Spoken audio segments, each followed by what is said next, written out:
You thinking about being an Amazon delivery driver? Are you just curious about what an Amazon delivery driver does? Is it 3 a.m. in the morning and you have nothing else to watch but what an Amazon delivery driver does? Well, welcome. You have questions? I have some answers. Might not be the answers you want, but they're still answers. So before we get into this Q&A, I have one task for you. Please hit that subscribe button. Please, come on, man. Watch the entire video. Hit that subscribe button, that bell notification button. Please, I'm begging. Cause without you, I'm nothing. I'm nothing. I'm begging you. Hit that subscribe button. Hey, what's going on? Hey guys, thank you so much for stopping by. If you don't know who I am the one and only. Thank you so much for clicking on my video. I appreciate that so much. It means the world to me. Please do me a favor if you haven't yet. Please hit that subscribe button and that bell notification button because it's gonna help me out so much. And I appreciate you just taking the time to click on my video. So I did another Q&A video. So if you have some questions that I didn't answer here, you can go check out my other video. If you have questions that I didn't answer in either video, please leave a comment down below and I'll try to answer the question to the best of my ability. And if I don't know, I'll try to find out for you. So please leave a comment below and let me know if you have any questions or anything like that, and I'll try to answer them for you. So let's get going to the questions because I know that's what you're here for. First question comes, hold on, I'm kind of blind, so I need my grandpa glasses. I also have my handy dandy notepad right here. So let's get these questions on the road. RM1853. So do you get paid more as a dispatcher? By the way, I love the videos. Thank you, RM. Yes, I do get paid more as a dispatcher. If you guys didn't know, I used to be a driver, now I'm a dispatcher, but I still deal with a lot of driver stuff. So I did driving yesterday. I was gonna go live, but apparently you need 1,000 subscribers and I don't have that yet. Anyways, so I was salary making $33K a year. Now I'm down to hourly, so it's about what, $17 or so, like that, something like that. So yes, I do get paid more as a dispatcher. Next question. Next question comes from Joe M. Would you recommend being a driver or working at a sort center directly for Amazon? I have offers for both and I'm not sure what to do. Well, Joe M, it depends on what you like. So for example, me, I like walking around, looking at the scenery, driving around. It's so much fun. I kind of do hate being inside, even though I'm a dispatcher and I stay inside now. I kind of do hate being inside and just looking at a computer screen all day. So it depends on what you like. So if you like to be active, walk around, move and not be in one space all day, then yes, you should go for the driving position. I believe that in the sorting center, you get to move around, but it's within 4 walls still. I like being out and about. I like going around. I don't like seeing one thing over and over and over. So it depends on what you like, man. So if you like to drive around, stay active, look at scenery and things like that, go for a driving position, man. You're gonna enjoy it very much, and you don't have to deal with customers or people or anything like that. But if you want to be in the warehouse where there's a lot of people all within 4 walls, and then you're just sorting packages all day into where they belong and stuff like that, it's up to you, man. So it all depends on what you like. Either one, you gotta weigh what you like more and what you don't like more. But for me, it's staying active and going outside and being able to see a lot of more stuff. That's what I like. So think it over and pick what you like more. Weigh your pros and your cons. Next question comes from Andrew G. What kind of work does a dispatcher manager do? All right, Andrew G, a dispatcher manager. Basically what a dispatcher manager does is it makes a schedule for dispatchers.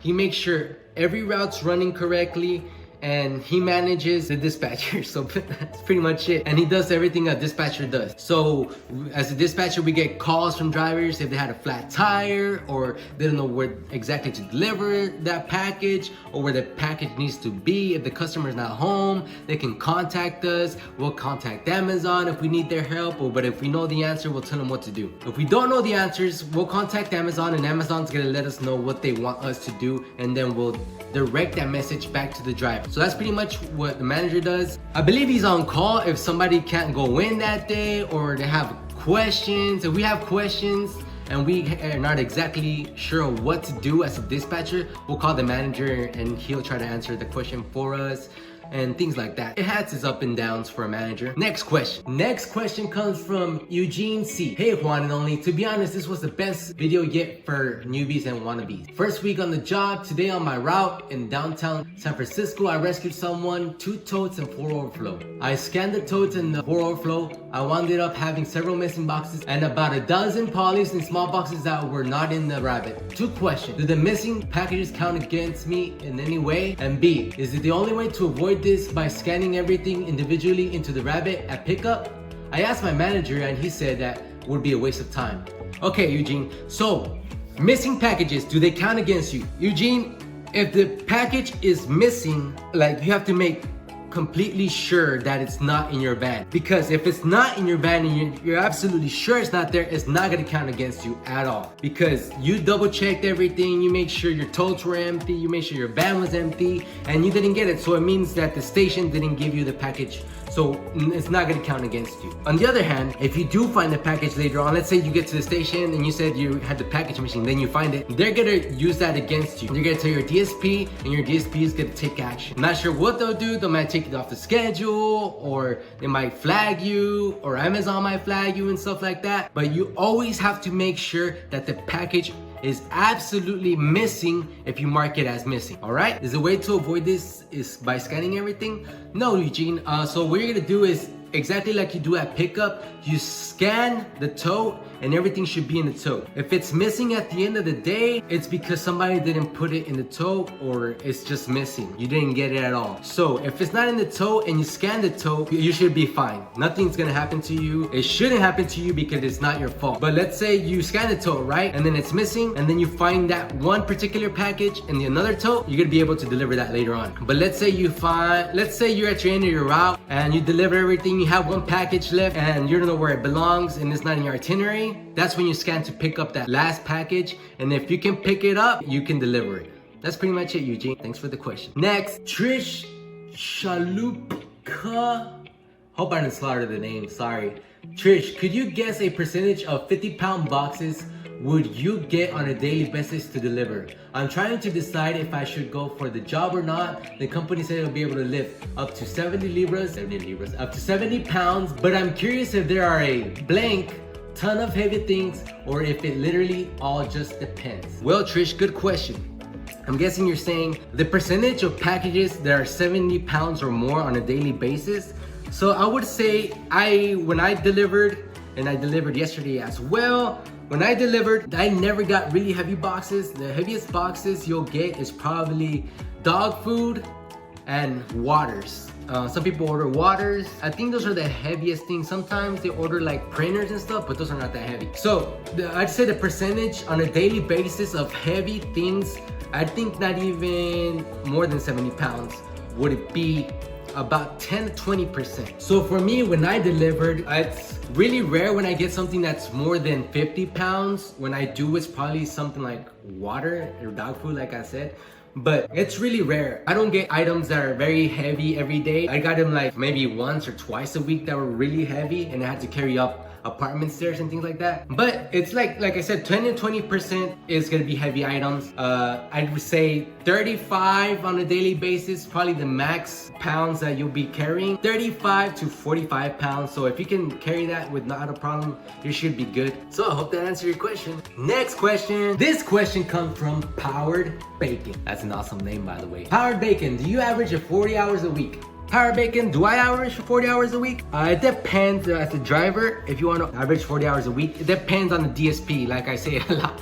I know I say this a lot, guys. It depends, but it definitely does depend. So here's the thing. When you're a delivery driver, you drive and you deliver, right? You get to have so many items that one day. Let's say you have 20 items that one day. It's not gonna happen, but let's say you have 20 items that one day. If you deliver those 20 items within 1 hour, you're done. You get to go home. Unless your DSP says otherwise. So let's say you deliver those 20 items, you call your dispatcher, because you always have to let them know that you're done, and they want you to do a rescue. You can go do the rescue, which means helping somebody out, and you get more hours that way. I also say it depends, because some DSPs say when you're finished and you still get your 10 hours for that day. Let's say you have to work 10 hours, right? And you finish delivering within 2 hours.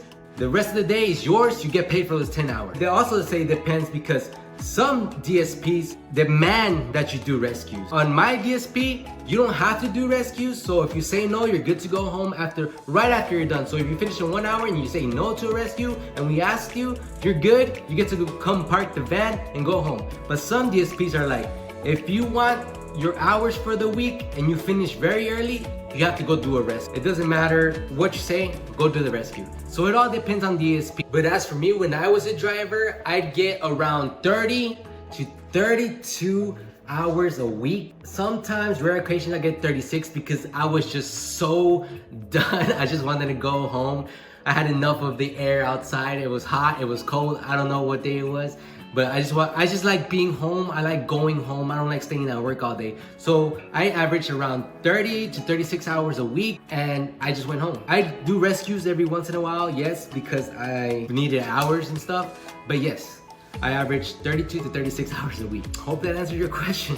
Next question comes from guitarist Ivan77. How many days do you work? Well, guitarist, I worked 4 to 5 days a week, depending, because sometimes my DSP, since it was a little bit fresher than other DSPs, they wouldn't get enough routes, so they had to spread the love with other drivers, right? So if you're working for a new delivery service and they have too many employees and they don't have enough routes, just know if you go into work that day, you might not get a route. So anyways, I worked 4 to 5 days a week. If I had too many hours, because we couldn't go over 40 at my DSP. If I had too many hours, they sent me home. If I didn't show up a day before to work without calling or advising the reason why, they sent me home the next day because I was supposed to work, so it's called no call, no show. So it just depends a lot. A lot of this Amazon stuff is depend, but an average of 4 to 5 days a week. If I had too many hours, I get sent home. If I didn't have enough hours, I work my 5 days. It all just depends. All DSPs are different, so if a DSP wants you to work every day, 6 days a week, then you can. If a DSP doesn't want you to go over 40, then you can't. Things like that. It all varies, guys. But I worked 4 to 5 days a week. Guillermo Huezo. Guillermo, I'm sorry, man. I don't think I got that right. You ever get in trouble for filming on the job? Curious in case I do a video. LOL. Bro, as long as I worked and delivered and did my job correctly and had no problems, I delivered all my packages, had no returns and stuff like that, my DSP didn't care as long as I get the job done. Because I know I'm gonna do a good job, even when I'm filming or not, I filmed. So yeah, they didn't really care, and there's a lot of people out there that still film their video and they're still doing their job correctly. So as long as you're delivering good, it doesn't mess with your work, you're good to film, bro. Do it, like me. Trish Chaluka had another question, guys. Would you say there is a lot of bending of the knees? I think that's a really good question, and I would like to answer that because a lot of people might have joint problems or things like that. But yes, there is a lot of bending of the knees, guys. A lot. Because you have to get in and out of the van. You have to hop in the van because you have to set up all your totes and everything when you get to the station. You have to grab your packages from the van. Maybe you can't reach or something. You have to hop in there, get the package, and head out. So you're gonna jump down, bend your knees to get out of the van again.